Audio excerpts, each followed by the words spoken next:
사랑과 은혜의 하나님, 지난 한 주간도 코로나와 폭염 속에서도 저희들을 지켜주시고 이 귀한 시간을 허락하게 하시며 저희를 이 귀한 자리에 성회로 모이게 하신 은혜에 감사하며 주님을 찬양합니다. 주여, 저희들은 하나님 은혜를 깨닫지 못하고 주님의 말씀을 따라 살기보다는 세상 것들에 더 관심을 가지며 그것들을 하나라도 더 채우려고 노력했음을 고백합니다. 이 시간 저희의 허물을 고백하고 회개하오니 저희의 죄를 사하여 주시옵소서. 이 시간 몸과 마음의 질병으로 인해 이 자리에 참석하지 못한 성도들이 있습니다. 여호와 라파, 치료의 하나님, 온갖 질병과 투쟁하며 치료와 회복의 과정에서 반복해 겪는 고통과 염려와 상실, 두려움과 외로움 속에서도 굳건히 믿음을 지키는 사랑하는 성도들을 긍휼히 보시고 치유와 회복의 은혜를 베풀어 주시옵소서. 능력의 하나님 아버지, 사회적 거리두기를 강화해도 백신을 다 접종하였음에도 불구하고 코로나가 재유행하면서 이 나라가 전 세계가 위기에 놓여 있습니다. 코로나가 속히 물러가고 정상적인 생활들을 할 수 있도록 은혜 주시고 무더위 속에서 수고하시는 의료진들에게 육신적으로 지치지 않게 하시며 마음이 지치지 않도록 붙잡아 주시옵소서. 오늘도 예비하신 주님의 복된 말씀을 들고 단위에 서시는 목사님을 기억하시고 선포하시는 말씀을 권세 있게 하셔서 저희 모두에게 은혜가 넘치게 하옵시고 하나님의 신령한 비밀을 깨달아 알므로 우리가 변화받게 하시옵소서. 오늘도 저희가 드리는 이 예배가 온 마음과 뜻과 힘을 다하여 드리는 예배가 되게 하여 주옵시고 우리 모두에게 성령으로 기름 부어 주셔서 참된 예배자로 하나님 앞에 서게 하여 주시옵소서. 예배 시종을 하나님께 의탁하옵고 거룩하신 예수 그리스도의 이름으로 감사하며 기도드리옵나이다. 아멘. 오늘은 생명의 주인이신 예수라는 말씀으로 함께 은혜를 나누면 좋겠습니다. 살인하지 말라라고 하는 계명을 이제 오늘 혹은 다음 주까지 강론이 될 것 같습니다. 그 전에 우리 안식일을 기억하여 거룩히 지키라 다음에 부모를 공경하라, 살인하지 말라, 간음하지 말라 이렇게 되어 있는데 나중에 부모를 공경하라 또 그리고 그 간음하지 말라라고 하는 이 두 계명은 이 가족이라고 하는 울타리 안에 있는 두 계명이기 때문에 함께 모아서 참된 가족이 무엇인가, 하나님 나라의 가족이라는 제목으로 그 다음에 살펴보려고 합니다. 오늘 이 살인하지 말라라는 말씀을 준비하면서 한번 생각을 해봤어요. 여러분 중에 화가 나서 집에 있는 칼을 들고 누군가를 죽일 것 같은 사람 아무리 생각해도 없는 거예요. 그러면 이 살인하지 말라라고 하는 계명을 다 지키고 있는데 굳이 설교를 해야 되나? 이런 생각들이 저에게 있었습니다. 오랜 생각을 하게 되었죠. 예수님께서는 이 본문을 미워하는 자들은 살인하는 자다 이런 말씀으로 전하시면서 미움과 살인을 연결시켰거든요. 우리가 그렇다고 하면 예수님의 정신을 따라서 이 시대에 살인하지 말라라고 하는 계명을 성경 전체를 조망하면서 우리에게 적용한다고 하면 어떻게 주님께서 우리에게 말씀하시는 살아있는 음성을 듣지 않겠는가 하는 생각을 가지고 사실은 상당히 오랫동안 준비한 메시지입니다. 전 대단히 부담스러운 메시지이고 또 우리가 정말로 경청해서 들어야 될 메시지라고 생각이 듭니다. 특별히 우리 민족과 되게 관계가 깊은데 오늘이 이제 광복 76주년 예배를 드리죠. 저희가 이제 광복절 달지도 않고 태극기를 들지는 않았지만 이 광복의 정신 안에서 여러 번 제가 강론을 했지만 우리 민족이 다시 대한민국이라고 하는 나라를 세울 때 다른 나라와 경쟁하지 않겠다. 다른 나라를 지배하지 않겠다. 그러나 지배당하지도 않겠다. 우리는 자유를 지킬 것이고 평등 위에 설 것이고 공의 위에, 공평 위에 우리 인생을 세우겠다. 자유평등 박외 위에 우리의 인생을 세우겠다라고 하는 그리스도인 지도자들의 메시지가 사실은 떠오르는 것입니다. 요즘에 지도 가지고 말이 많은데 우리나라 지도를 제일 처음에 보면 토끼 아닌가? 옛날에 제가 어릴 때는 그런 모습을 이제 생각을 한 거예요. 순하디 순한 토끼. 이런 이미지를 가지고 있는가 하면 어떤 사람은 요즘에는 그 안에서 호랑이의 모습을 보기도 합니다. 호랑이 모습을 일본의 올림픽 때 가지고 갔다가 그거 걸면 안 돼 하는 소리 듣고 내리긴 했습니다. 사실은 그런 두 이미지가 아니라 우리 그리스도인들은 토끼로 보지도 않았고 순하디 순해서 양쪽 나라에 잡혀먹어서 어쩔 수 없이 말을 들어야 되는 그런 나라로 보지도 않았고 호랑이처럼 전 세계를 포효하면서 잡아먹어야 되겠다 뭐 이런 의미로 대한민국을 세울 때 민족 지도자들이 그렇게 세우지 않았습니다. 우리 민족들은 그걸 지게꾼으로 묘사를 했습니다. 이렇게 보면 아시아 전체를 이렇게 짊어지고 있는 지게꾼의 모습을 우리 기독교인들은 거기서 보았습니다. 이제 함석헌과 같은 기독교 지도자들은 우리 민족이야말로 세계의 등불이 되고 세계의 빛이 될 것이다. 여기서 말하는 등불과 빛이 된다는 것은 군사와 힘을 가지고 세상에 모든 걸 군림하고 지배한다는 말이 아니라 예수님의 정신을 따라서, 특히 함석헌 같은 지도자들은 그렇게 생각한 거예요. 예수님의 정신을 따라서 자유가 무엇인지를 발휘하고 평화가 무엇인지를 드러내고 사랑의 정신을 따라서 선포하는 그런 나라로서 이 땅에 빛이 될 것이다 라고 하는 소망을 가지고 100년 전부터 그렇게 오랫동안 기도하는 것입니다.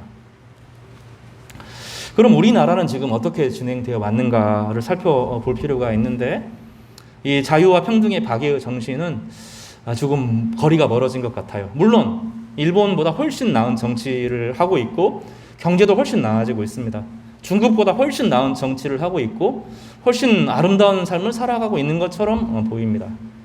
우리는 요즘에 전 세계 사람들이 우리나라를 주목해 보는 것은 분명합니다. 여러 지표들이 그럴 수밖에 없는데 내면을 들여다보면 겉으로 드러나는 정말로 성공적이고 아름다운 모습과 더불어서 정말로 우리 내면을 들여다보면 복음은 제대로 작동을 하고 있는지, 실제로 우리의 삶은 그 안에 생명이 유지되는 아름다운 삶을 살고 있는지를 이 본문은 살인하지 말라, 미워하지 말라라는 본문과 같이 연결해 보면 우리가 얼마나 거기에서 멀어져 있는지, 이 나라 민족이야말로 지금 당장 하나님의 심판을 받아도 전혀 문제가 없는 모든 나라들 앞에서 하나님께서 이 대한민국이라고 한 나라는 죽어 마땅한 나라라는 이야기를 들어도 사실은 우리는 아무 말 할 수 없는, 사실 그런 변명을 할 수 없는 그런 나라에 살고 있다는 것도 사실입니다.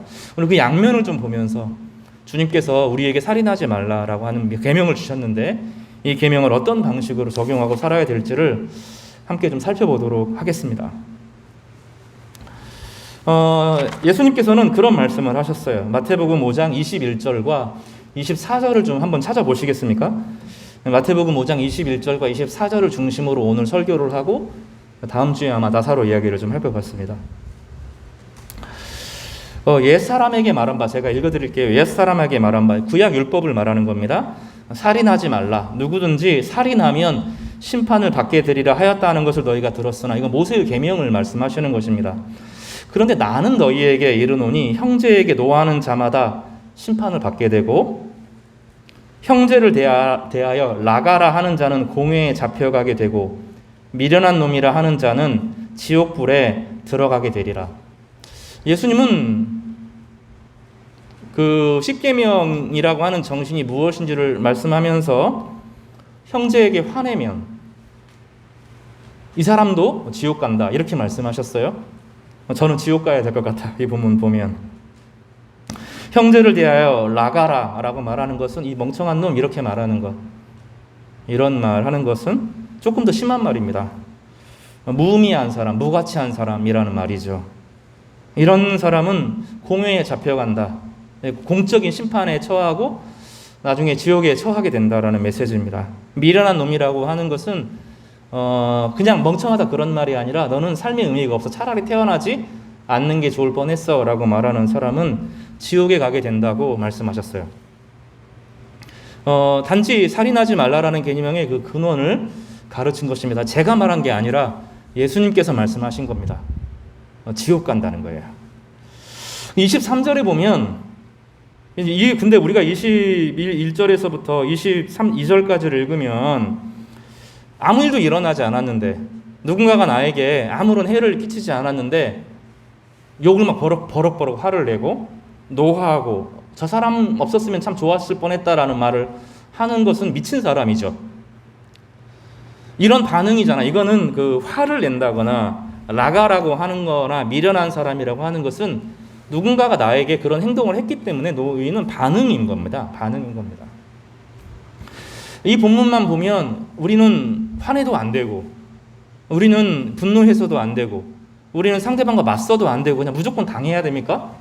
때려도 헤헤헤 하고, 막 모욕을 줘도 헤헤헤 하고, 막 우리를 향하여 막 저주를 퍼부어도 하나님의 이름으로 당신을 축복하기를 바랍니다. 본문은 그걸 말하는 겁니까? 가해자를 옹호하고 너는 영원히 피해자로 살라고 말하는 건가? 이런 생각이 드는데 본문에 반전이 일어납니다. 23절을 보십시오.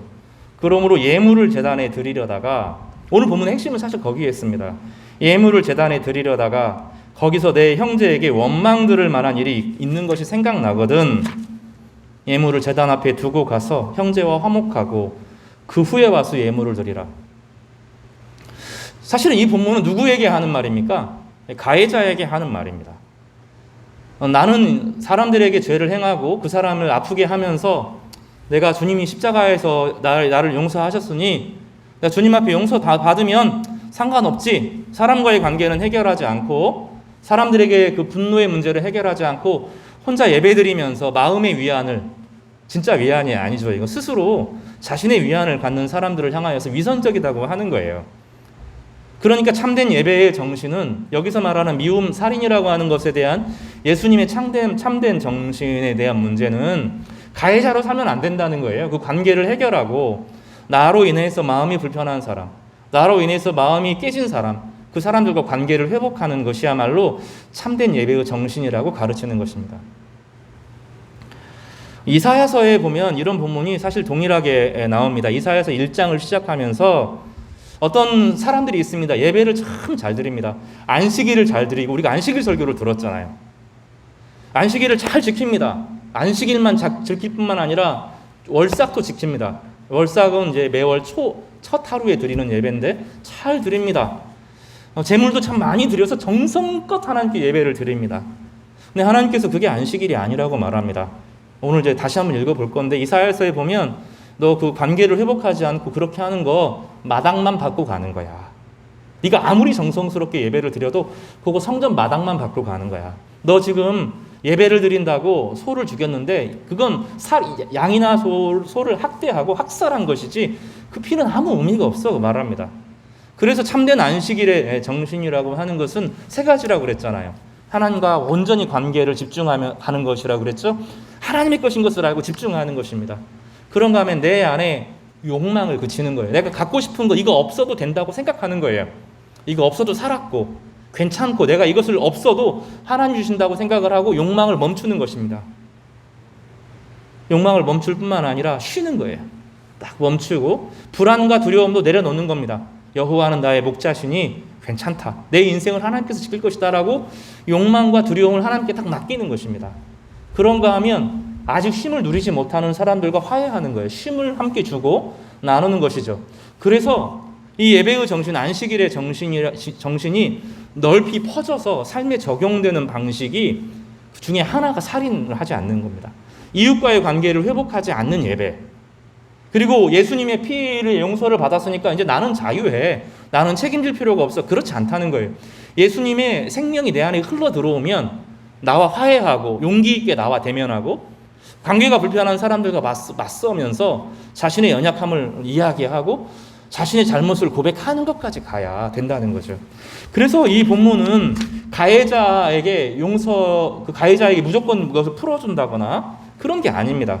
그런 반응을 하지 않도록 나의 행동이 다른 사람에게 나에게 분노를 자극하게 하고 나의 공의롭지 않은 행동이 다른 사람들의 미움을 자극하게 하고 그 사람을 어쩔 수 없는 막 분노에 사로잡히게 하는 거 그렇게 하면 안 된다는 거예요. 진짜 예배는, 진짜 안식은 하나님과의 관계를 맺기 전에 그 사람들과의 관계를 먼저 풀고 미안하다고 하고 사과를 하고 책임을 지고 관계를 나아가는 것까지가 이게 안식일의 정신이고 시작이자 끝이지 않은 것이 이야기입니다. 그래서 나의 행동으로 인해서 형제 자매를 분노 속에 하지 말라는 것이 이 본문의 이해관계입니다. 종교주의로 빠지면 안 된다는 거예요. 세속화에 길들여서도 안 되지만 종교 자체라고 하는 것에 매여서 그 논리로 사람들의 아픔을 외면하는 것은 예수님께서 이 땅에 오신 목적이 아니라는 것입니다. 우리는 그렇게 이야기해야 돼요. 따라서 볼 것 내가 잘못했습니다. 내가 할 수 있는 한 책임을 지겠습니다. 이렇게 하는 거예요. 그러면 그 안에 생명이 우리 가운데 흘러 들어오면서 주님과의 막힌 담이 그때 딱 풀어진다는 거예요. 주기도문에서도 주께서 그렇게 말했어요. 타인의 죄를 용서해야 하나님께서 용서하신다. 내가 먼저 마음을 풀어야 되는 것입니다. 그리고 내 인생은 그 사람이 나를 아무리 학대하고 괴롭히고 무너뜨리고 죽이고 내 인생이 그로 말미암아서 뭐 가스라이팅 당하고 죽을 것 같은 위기에 있어도 그 사람이 나를 주장했던 나를 괴롭히는 그 사람들이 내 인생을 좌지우지하거나 망가뜨릴 수 없다는 것을 믿게 된다는 거예요. 내 인생은 사람들의 환경이나 조건에 의해서 결정되는 것이 아니라 하나님이 주시는 독특한 은혜 가운데 결정되어지고 새로워진다는 것입니다. 그리고 우리 인생은 하나님께서 허락하시면 된다는 거예요. 제가 답답한 것이 하나 있어요. 어떤 사람이 뭔가 새로운 일을 시작을 합니다. 어떤 사람이 삶의 위기를 겪어요. 그러면 하나님 백성들이 나와서 좀 작정하고 기도를 해야 되거든요. 궁극적으로 하나님께서 이 문제를 풀어주셔야 된다는 것을 아는 거죠. 일이 어떤 사람은 잘 진행이 되는데 마지막이 마무리가 안 돼요. 다른 사람이 딱 떠먹습니다. 왜냐하면 그 마지막까지 깃들어주신 하나님의 능력을 안 붙들고 하나님이 재가를 해주셔야 된다는 것을 그 사람이 모르는 거예요. 자신의 조건과 환경 안에 인생을 다 쥐고 흔들고 내가 노력하면 되는 것처럼 착각합니다. 노력도 해야 되죠. 열심을 품고 섬겨야 되죠. 내가 해야 될 일들은 해야 됩니다. 그러나 마지막의 순간에 일을 진행하는 모든 것 가운데서 또 시작하게 하시는 그 일을 준비하시게 하시는 분도 하나님이시라는 것을 기억하고 하나님이 내 인생을 주관한다는 것을 믿는 거죠. 그 담대함, 그 하나님을 향한 주권적인 신앙이 그것이 우리를 자유롭게 하는 것입니다. 그것이 우리에게 힘이 되고 소망이 되고 능력이 되는 것입니다. 여러분, 그래서 기도하실 줄 알아야 돼요. 작정 기도하십시오. 때로는 새벽을 시간을 장하든지 새벽이 어려우시면 저녁 시간에 따로 기도를 하셔야 돼요. 아무도 없는 곳에서 홀로 시간을 잡고 기도하는 시간을 어느 정도는 가져요. 어떤 일을 진행하거나 어떤 일을 시작하거나 어떤 일을 마무리할 때 하나님께서 그 일에 개입하셔서 이 일을 정돈해달라고 간구할 필요가 있습니다. 모든 인생의 주권자는 주님이시고 내 생명도 주님에 달려있다는 것을 딱 고백할 필요가 있는 것입니다. 요한일서 3장 15절은 이것을 이렇게 다시 주해합니다. 예수님의 제자 요한은 예수님을 가까이 보시면서 이렇게 합니다. 그 형제를 미워하는 자마다 살인하는 자니 살인하는 자마다 영생이 그 속에 거하지 아니하는 것을 너희가 아는 바라. 그가 우리를 위하여 목숨을 버리셨으니 우리가 이로써 사랑을 알고 우리도 형제들을 위하여 목숨을 버리는 것이 마땅하니라. 이 본문에 대한 이야기를 적용을 하면서 이렇게 말합니다. 누가 이 세상의 재물을 가지고 형제의 궁핍함을 보고도 도와줄 마음을 닫으면 하나님의 사랑이 어찌 그 속에 거하겠느냐. 자녀들아, 우리가 말과 혀로만 사랑하지 말고 행함과 진실함으로 하자. 이렇게 적용하죠. 형제를 미워하는 것하고 형제를 돕지 않은 것을 같이 봐요. 같이 보는 거예요. 도움이 필요한 형제들이 주변에 있는데 무관심한 것은 형제를 미워하는 것과 똑같이 본다는 거예요. 그 근거를 대면서 우리의 생명을, 우리의 인생을 어떤 윤리나 법칙으로 말하는 게 아니에요. 우리의 인생에 대한 영원한 아름다운 삶은 예수님만 주신다는 거예요. 그 사람이 나를 해코지를 한다고, 그 사람이 내 인생을 망친다고, 내 계획을 틀어진다고 내 인생의 그 진로가 무너지는 게 아니라는 거예요. 예수님께서 허락하시고 주님께서 생명을 불어 넣어주시면 우리 안에 영적인 생명력이 막 넘친다는 거예요. 우리가 이사야 40장을 계속 보았잖아요. 모든 사람이 다 지치는데 영적인 생명력이 부어지는 사람은 살아난다는 거예요. 그래서 그 사람이 나를 아무리 괴롭히고 내 주변의 삶이 아무리 흔들려도 주님이 내 정신과 육체와 의지를 회복시켜 주셔서 우리로 하여금 이기게 하신다는 거예요. 그러니까 그 사람이 내 인생을 망치는 게 아니라는 거예요. 오히려 훨씬 더 내 안에 폭발적인 능력이 있다는 거예요. 주님의 능력이 우리 가운데 있다는 겁니다. 우라름이라고 하는 아주 작은, 플루토늄이라고 작은 것 하나를, 핵을 딱 쪼개면 엄청난 에너지가 나와요. 그걸 가지고 전자력 발전하잖아요. 몇 그램 아닌 것 가지고 도시 하나가 살잖아요. 예수님의 생명을 쪼갠 이 생명의 능력은 온 우주를 담아도 더 큰 힘이 나온다는 거예요. 그 힘이 성도들에게 공급된다는 거예요. 기도를 통해서 하나님을 신뢰하는 것을 통해서 공급되어지는데 주변이 아무리 흔들어도 그 자체의 생명을 이기지 못한다는 거예요. 그 생명력이 넘쳐서 담을 넘어요. 장애를 뛰어넘어요. 괴로움을 뛰어넘어요. 엄청난 능력을 부어주신다는 것입니다. 남 탓하는 게 아니라 내 안에 주님이 주시는 생명력을 의지하라고 주님께서 말씀하는 겁니다. 사랑하는 성도 여러분, 주님이 계시면 괜찮은 겁니다. 여호와는 나의 목자시니 괜찮은 겁니다. 주께서 여러분을 이끄시고 보호하시는 것입니다. 그것이 주님의 사랑이 넘쳐 흐르니 나를 용서하게 되고 나를 용납하게 되고 이웃을 향하여서 좀 괴롭혀도 나를 향하여 때로 심하게 구는 것 같아도 막 내 마음이 너무 상하는 것 같아도 그 순간 내가 죽을 것 같아도 사실은 내 안에 역사하는 것은 생명이고 저 사람 안에 역사하는 건 죽음이구나 하고 파게 된다는 것이 성도들의 삶이라고 성경은 우리에게 가르치는 것입니다. 이런 설교를 하면 목사님이 안 당해봐서 그렇죠. 목사님이 그런 어려움 안 겪어봐서 그렇죠. 인생이 그렇게 호락호락 합디까? 이렇게 이제 질문을 던질 수 있어요. 많이 겪어봤습니다. 저도 많이 겪어봤고요. 또 성경의 사람들 중에서 비난과 조롱과 모욕과 괴롭힘과 학대와 수도 없이 당한 사람들이 많았어요. 그 사람들이 이기는 게 의지로 불구로 이기는 게 아니에요. 주님의 생명이 그 안에 흘러 들어오고 주님이 괜찮다고 알아주시고 안아주시고 새 힘을 주시니 그들이 다시 이겨냈던 거예요. 의지로 이겨낸 것이 아니라 생명이 흘러 들어오니 죽음을 이겨내는 힘이 그에게 있었던 것입니다. 그 길로 초대하는 거예요. 여러분을 성경은 참아라 견뎌라 그런 게 아니라 예수님의 생명으로 나아가라고 여러분을 초대하는 것입니다. 그 생명을 의지하면 살아나는 줄 믿습니다. 이런 은혜가 우리 가운데 있기를 주님의 이름으로 축복합니다. 우리 할렐루야 한번 할까요? 할렐루야. 하나님을 찬양하는 한 주가 되기를 바랍니다. 오늘 이 본문을 이야기하면서 첫 번째로 우리가 살펴볼 것은 라기스의 신앙인가 예루살렘의 신앙인가에 대한 이야기입니다. 왜 이런 얘기를 하는지 제가 좀 살인하지 말라라고 하는 메시지를 전하면서 왜 여기까지 이사야서까지 가는지 차차 좀 말씀드리겠습니다. 우리 현실을 좀 보겠습니다. 우리나라에 한 그룹이 있습니다. 저도 아주 되게 좋아하는 그룹입니다. 미국 빌보드라고 하는 세계 모든 팝송들이 대항하는 대회에서 계속 1등 해요. 어느 날 몇 등으로 팍 떨어졌어요. 자기 노래 다른 노래가 올라가서 1등을 하다가 또 그 노래가 떨어지니까 다시 그 노래가 올라가서 쭉 1등을 합니다. 엄청난 일이죠. 여러분도 다 아는 그룹입니다. 지난 한 해 우리나라에서 성장한 여러 부분 중에서 가장 탁월한 부분은 군사력입니다. 군사력. 지금 우리나라는 전 세계에서 누구도 건들 수 없습니다. 인도가 중국이랑 싸우면서 우리나라 자주포를 다 가지고 갔어요. K9 자주포. 세계 제1입니다. 넘버1입니다. 싸면서 정확하고 몇십 킬로, 몇백 킬로 날아가 정확히 때립니다. 그 나라, 일본하고 그 자주포는 일본은 따라가려면 몇십 년 걸려요. 그런 자주포 못 만듭니다. 전투기를 막 만들어냅니다. 지금 KF-21 대단한 기술이죠. 어느 나라랑 안 뒤진다는 거예요. 그런가 하면 조그만 작은 경공격기 KF-50이라고 하는 건 지금 200개 넘게 막 수출되고 그랬습니다. 호주에 몇십조 단위가 이제 곧 계약된다는 말도 있습니다. 미국에서도 자기 전차 안 쓰고 우리나라 그 장갑차 가져간다는 얘기가 있습니다. 전투 능력이 탁월함을 가지고 있는 잠수함 만듭니다. 그런가 하면 미사일이 너무너무 많아요. 중국도 우리나라 못 건듭니다. 미사일이 너무 많아. 일본도 우리나라 이제 못 건듭니다. 너무너무 강력해졌어요.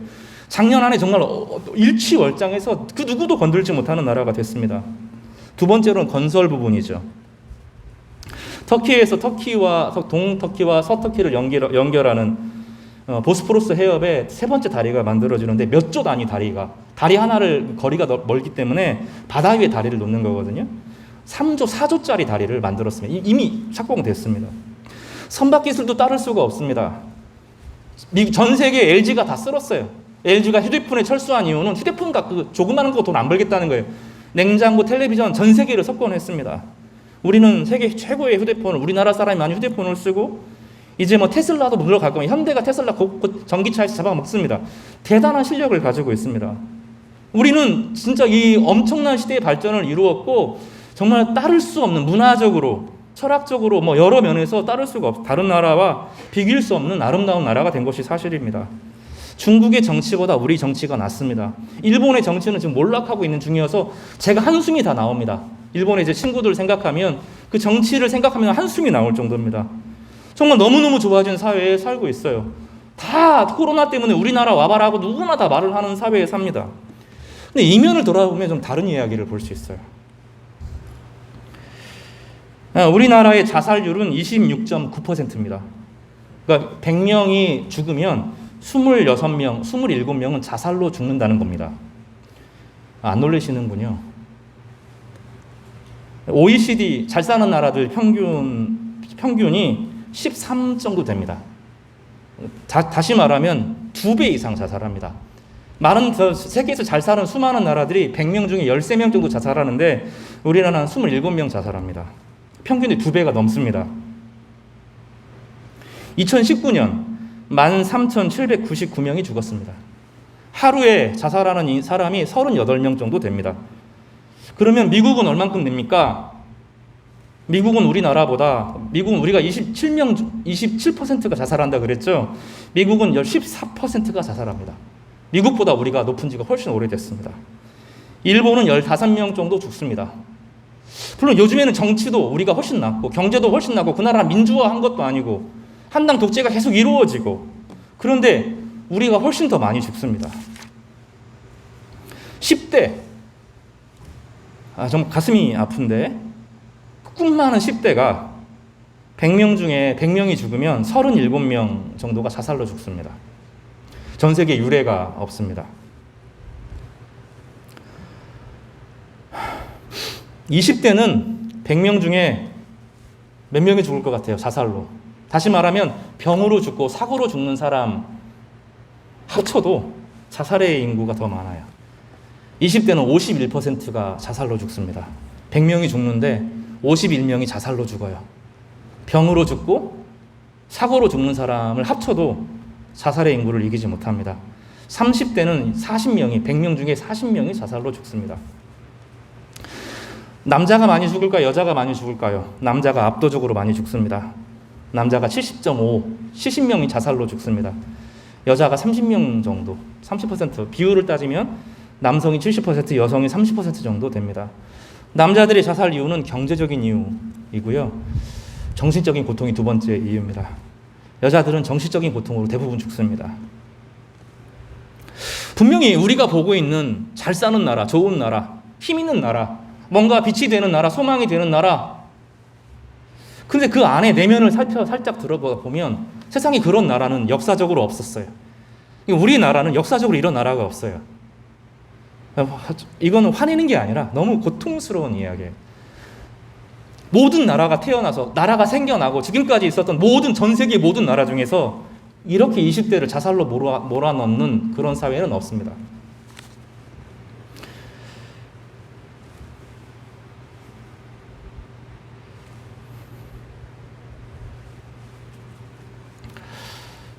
생명력이 겉으로는 잘 나가는 것처럼 보이지만 우리나라의 생명력이 고갈된 겁니다. 우리는 사람을 살리는 나라가 아닙니다. 속으면 안 됩니다. 이 나라는 하나님이 심판하시겠다고 하면 내일 당장 심판해도 괜찮습니다. 왜냐하면 형제가 형제에게 책임을 지지 않기 때문입니다. 법을 그렇게 만들면 안 되거든요. 법을 그렇게 만들도록 내버려두면 안 되거든요. 교회는 그런 게 아닙니다. 교회는 안식을 나눠주는 것이고 내가 안식을 누리고 이 안식을 함께 살아야 되는데 그 안식을 함께 나누는 것이 아니라 나도 안식을 못해요. 예수께서 나를 용서하셨다는 것을 아직도 못 받아들여요.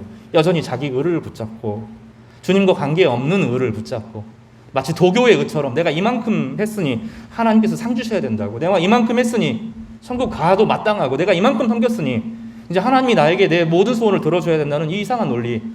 예수께서 십자가에 죽으셔서 나의 죄를 씻기는 것이 우리의 삶의 의의 회복이고 모든 생명이 근원인데 거기에서부터 힘을 얻는 것이 아니라 자꾸 주님과 거래를 하면서 더 많이 상 받으려고. 제가 많은 분들을 봐요. 이 땅에 정말 많이 누리고 있구나. 저분 천국에 가서 하나도 못 누리겠구나. 그런 분들 참 많이 봐요. 명예와 정귀와 부와 권력을 다 누리고 있어서 천국에서 하나도 없는 분들 많이 봅니다. 이 본문을 우리만 그런 것이 아니라 이사야에서 이 얘기를 해요. 이사야에서 살인하지 말라는 이야기를 하면서 두 신앙을 비교합니다. 오늘 그래서 이사야서를 여러분과 함께 강론하는 거예요.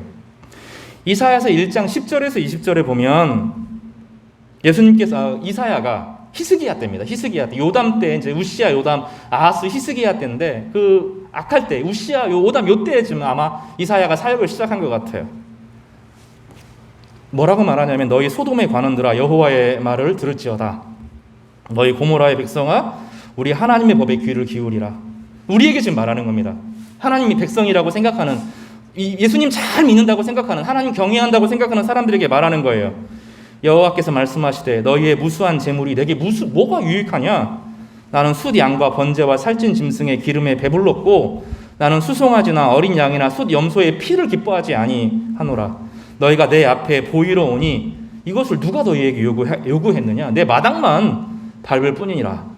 헛된 재물 나 싫어. 헛된 재물 가져오지 마라. 분향은 내가 가증히 여기는 바요. 월삭과 안식일과 대회로 모이는 것도 그러하니. 안식일 열심히 지키려고 하는데 그거 안식일 아니라는 거예요. 그러니 성회와 더불어 악을 행하는 것을 내가 견디지 못하였노라. 이렇게 말하고 내 마음이 너희의 월삭과 정한 절기를 싫어하니 이것이 내게 무거운 짐이라 내가 지기에 곤비하다. 그러니까 우리가 안식일의 메시지를 4주간 들었는데 하나님께서 이 안식일은 주님 것이다. 그게 아니라는, 그게 안식일, 시간과 공간을 구별해서 예배드리고 돌아가면서 나 안식일 지켰다는 게 그게 안식일이 아니라 안식일에 더 큰 정신이 있다는 거예요.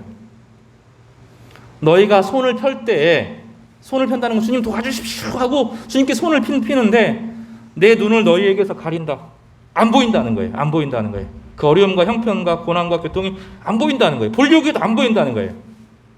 너희가 많이 기도할지라도 내가 듣지 아니하리니 이는 너희의 손에 피가 가득함이라. 너희는 스스로 씻으며 스스로 깨끗하게 하여. 제가 성경 그대로 읽는 거예요. 내 목전에서 약한 행실을 버리며 행악을 그치고 선행을 배우며 정의를 구하며 학대받는 자를 도와주며 고아를 위하여 신원하며 과부를 위하여 변호하라 하셨느니라.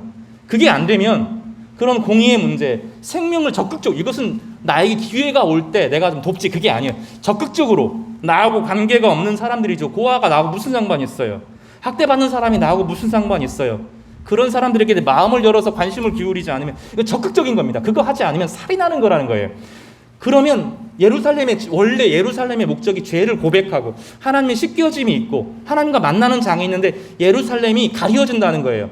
예루살렘 성전이 하나님의 빛을 받아들이는 눈동자인데 빛이 하나도 들어오지 않는다는 겁니다. 만약에 삶에서 내 예수님의 사랑이 넘쳐서 누군가를 돌보기 시작하면, 적극적으로 나아가면 어떤 일이 벌어져요? 18절에 그렇게 말해. 여호와께서 말씀하시되 오라 우리가 서로 변론하자. 너희의 죄가 주홍 같을지라도 눈과 같이 희어질 것이요 진홍같이 붉을지라도 양털같이 희게 되리라. 너희가 즐겨 순종하면, 이게 회복되면 땅의 소산을 먹으리라. 그렇게 말씀하는 거예요. 이스라엘 예루살렘 성전은 그 때문에 존재하는 거예요. 죄를 회개하고 하나님과의 관계를 회복해서 누군가 고난받는 사람을 향해 적극적으로 나아갈 수 있도록 눈이 열리는 거예요. 내가 고난당하는 자들이 내 눈에 보이지 않으면 하나님도 내가 안 보인다는 거예요. 그게 예루살렘이라는 것이에요. 예루살렘의 정신이 그거라는 거예요. 만약에 우리가 고난당하는 사람 내 눈동자에 보고 있으면 하나님도 우리를 본다는 거예요. 그게 성경의 전체의 원리입니다. 제가 어느 한 부분을 특별히 이야기하는 것이 아니라 이 선지자들이 계속 이야기했던 말씀이 그거예요. 그 사람들을 보지 않는 방식으로 나의 탐욕에 가리워져서, 지금 내 힘의 무장이 가리워져서, 군사력에 KF-21에 가려져 있어서, 잠수함에 가려져 있어서, KF-50에 가려져 있어서, 자주포에 가려져 있어서, 그 엄청난 그룹에 가려져 있어서 그 가난한 사람들이 보이지 않으면, 힘들어 사람이 보이지 않으면 주님도 우리를 못 본다는 거예요. 예루살렘은 그 구조로 만들어졌다는 거예요. 만약에 예루살렘을 보면, 예루살렘이 그 기능을 담당하면 예루살렘은 하나님의 눈동자처럼 변하는데 그런 성도들은 하나님의 눈동자로 여긴다는 거예요. 뭐가 오면 눈이 딱 감잖아요. 딱 천해져. 눈동자처럼 바뀐다는 거예요. 여러분이 하나님의 눈동자가 될 수도 있고요. 아니면 안식일을 실컷 지키지만 아무 의미 없는 인생을 사는 것이 될 수 있다고 선지서들은 일관적으로 이야기해요. 선지서들의 메시지는 똑같아요. 진짜 예배는, 진짜 안식은 나 혼자 누리는 것이 아니라 그들이 내 눈에 보여야 된다는 거예요. 그들에게 관심을 가져야 된다는 거예요. 우리 사회는 그거하고 멀죠. 그리고 그 이유에 대해서 미가서에서 설명을 해요. 미가서 1장 9절을 좀 읽어보겠습니다. 그래서 오늘 첫 번째 주제가 라기스의 신앙인가 예루살렘의 신앙인가예요. 미가, 나움, 하박국에 보면 미가서를 한번 보시기를 바랍니다. 왜 이스라엘이 그런 신앙을 버렸는가의 메시지인데요. 미가서 1장입니다.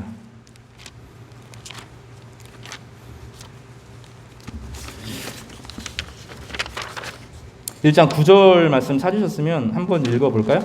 1장 13절입니다. 미가서 1장 13절. 라기스가 문제예요. 라기스가.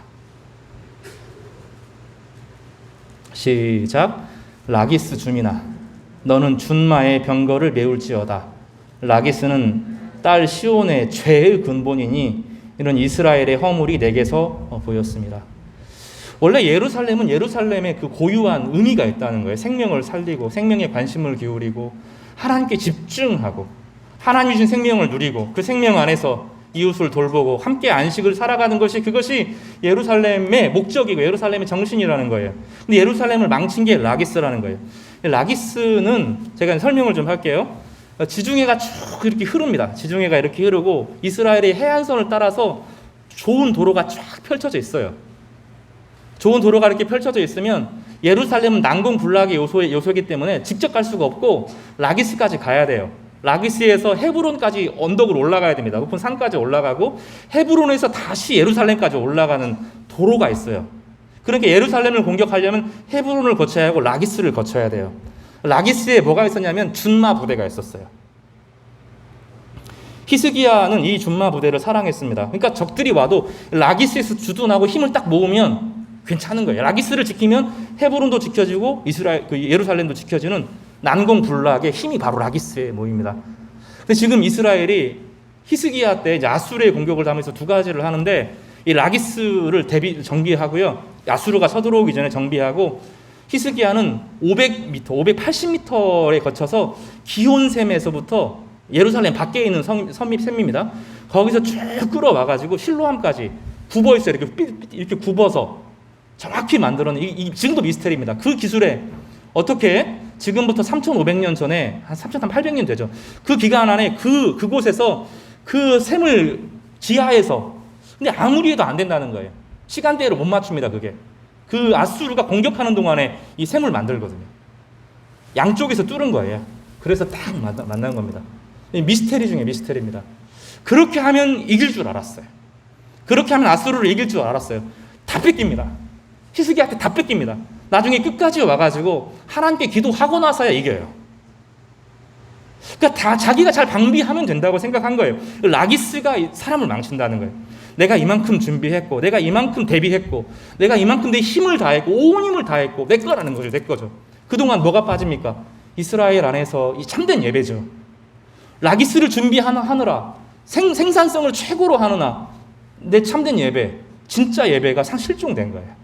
진짜 예배가 실종되면서 가난한 자, 고아들을 위한 정책, 정의의 문제, 공의의 문제가 다 무너지고 안식년 지키지 않고 희년 지키지 않고 그 사람들이 고국에 돌아가야 되는데 희년이 되면 자기 땅으로 돌아가야 되는데 못 돌아가게 하려고 어떻게 해요? 그 사람들을 이스라엘 사람들에게 파는 게 아니라 이방 사람들에게 팔아 넘겨요. 그러면 자기도 좋고 그 땅 가진 사람도 좋고 그래서 부를 축적하면서 그러면서 자기가 죄인지를 모르는 겁니다. 신명기 32장 10절에서 12절까지 보면 여호와께서 그를 황무지에서 짐승이 부르짖는 광야에서 만나시고 호위하시며 보호하시며 자기의 눈동자같이 지키셨다. 광야 생활하는 가운데 하나님의 백성들이 하나님을 그토록 경외하고 이웃을 사랑하기 위해서 애쓸 때 하나님은 자기의 백성을 자기의 눈동자로 여겼다는 거예요. 마치 독수리가 자기의 보금자리를 어지럽게 하며 자기의 새끼 위에 너풀거리며 그의 날개를 펴서 새끼를 받으며 그의 날개 위에 그것을 엎는 것 같이 여호와께서 홀로 그들을 인도하셨고 그와 함께한 다른 신이 없었도다. 눈동자같이 지키고 독수리가 지키는 것처럼 지켰다는 거예요. 스가랴 2장 8절 너희를 범하는 자는 그의 눈동자를 범하는 것이라. 예루살렘이 참된 예배 가운데 참된 안식 가운데 생명을 귀하게 여겨서 약한 자를 배려하고 돌보는 삶을 살면 하나님의 눈동자로 여긴다는 거예요. 그것은 건들면 안 된다는 거예요. 그러면 큰일 난다는 거예요. 우리는 자꾸 내가 무장하고 살아야 내가 힘이 있어야 세상을 이긴다고 생각하는데 이건 내 생명이 주님의 생명이 아닌 것입니다. 주님의 생명이 내 안에 들어오면 보여요. 주님의 눈으로 세상을 보게 되고 주님의 능력을 발휘하게 되고 주님의 지혜를 쓰게 되고 주님의 힘이 내 힘이 돼요. 그래서 어렵지만 빠져나가는 길을 알게 되고 힘이 생기고 미래를 이기게 되는 엄청난 능력을 얻게 되는데 주님이 나의 생명의 근원이 아니라고 생각하는 순간 우리는 우리의 라기스를 짓는데 온 힘을 다하는 거예요. 그게 눈에 보이거든요. 내 눈에 그게 없으면 망할 것 같거든요. 이 사업이 안 되면, 이 직장이 안 되면, 이 사람이 아니면, 내 돈이 아니면, 내 재산이 아니면 안 될 것 같거든요. 그래서 늘 라기스의 온 힘을 다하면서 겨우 남은 힘으로 겨우 이제 안식일에 와서 예배 드리는 신용하는 거죠. 그러나 예배 드리는 동안 마음은 온갖 거기에 가 있어요. 내가 고민하는 모든 것에 다 빼앗기고 살아가는 거죠. 그래서 미가는 뭐라고 말해요? 이사야 때 동시대 사람입니다. 이스라엘의 허물, 이스라엘의 무너짐, 유다의 근본적인 죄는, 원죄는 라기스 때문이라는 거예요. 못 지켜줍니다. 유다를 못 지켜줍니다. 진짜 어마어마한 준마 부대가 있었어요.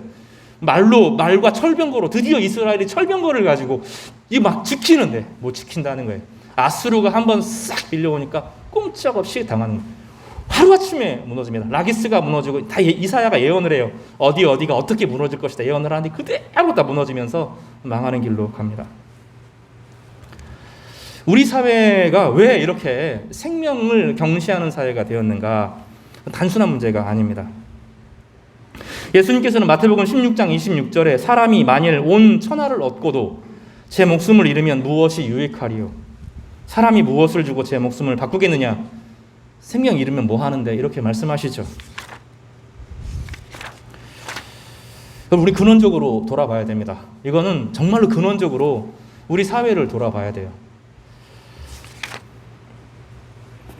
다음 주에 한 번 더 이야기하겠지만 한 가지만 이야기를 하면 여러분 몇 가지만 저를 따라서 해보세요. 인생은 단 한 번이다. 윤회 없습니다. 도깨비 옛날에 나오면서 사람이 죽어도 살고 죽어도 살고 죽어도 살잖아요. 그리고 사람들이 유행어가 있어요. 이번 생은 망했어. 다음 생은 잘 그 말은 이번 생은 끝났으니까 나 다음 생에라도 잘 살아보겠다 이런 말 하잖아요. 그런 거 없어요. 인생은 딱 한 번입니다. 윤회하거나 돌아오거나 다시 기회가 주어지지 않습니다. 생은 딱 한 번입니다. 우리 인생은 다른 사람을 죽여서도 안 되지만 자신의 인생을 포기해서도 안 되는 딱 한 번밖에 없는 인생입니다. 다른 생 없습니다. 물질주의 안 됩니다. 여러 번 통계를 이야기하지만 전 세계에서 이것도 유례적인 건데 돈이 우리를 얼마나 행복하게 해주는가 우리나라가 압도적입니다. 우리나라 사람은 다 돈이 있어야 행복하다. 돈만이 우리를 행복하게 만들어준다고 생각하는 경향이 있습니다. 정말로 많이 간 거예요. 일본보다 더 간 겁니다. 하나님 안 믿는 백성보다 우리가 훨씬 더 악하게 된 거예요. 사회 전체에 가끔 여러분 정신 바짝 차리지 않으면 나중에 하나님 앞에 못 서게 될 겁니다. 그런 방식으로 안 될 겁니다. 마음의 힘이 너무 약해요. 고통을 이기는 힘이 상실되었어요. 기독교는 이 고통을 이기는 힘을 말하는데 고통을 안 당하는 쪽으로 자꾸 도망가는 신앙을 배웠어요. 고통을 이길 수 있는 힘이 우리 가운데 주시는 하나님이십니다. 생명을 주시는 분도 하나님이시고 거두시는 분도 하나님이십니다. 인간의 삶의 고귀함이 있어요. 그 본문들을 한번 살펴보면 한 주간 좀 깊이 고민하십시다.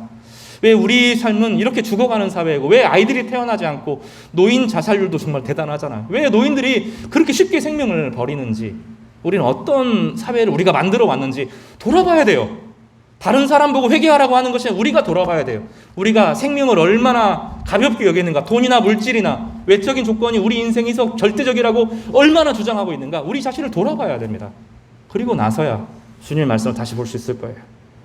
주님이 말하는 생명이 얼마나 소중하고 그 생명을 가지고 어떤 일을 할 수 있고 한 사람이 자신의 생명 안에 그 한 알의 미리 썩어져 죽을 때 나타나는 그 엄청난 생명력 역사가 그게 도대체 어떤 것인지 기대하고 소망하게 될 거예요. 비로소 그때 가능하게 될 겁니다. 예수님께서는 교회는 그의 몸이니 만물 안에서 만물을 충만하게 하시는 이의 충만함이라고 말씀하시면서 교회가 회복되어지면, 교회가 진적으로 영적으로 회복되어지면 죽어가는 모든 것이 생명이 쫙 퍼지면서 살아나게 할 거라고 말씀하셨어요. 저희가 꿈꿔야 될 소망이 바로 그것이고 저희가 바라봐야 될 비전이 그것입니다. 살인하지 말라. 우선은 기본적으로 따라서 합시다. 내 생명을 소중하게 여기자. 여기서부터 시작합시다. 그리고 나의 모든 생명의 근원 되시는 주님께서 나에게 넘치는 힘을 부어주실 것이라는 기대로 광복을 맞고 또 한 주간을 보내시는 저와 여러분 되시기를 주님의 이름으로 축복합니다.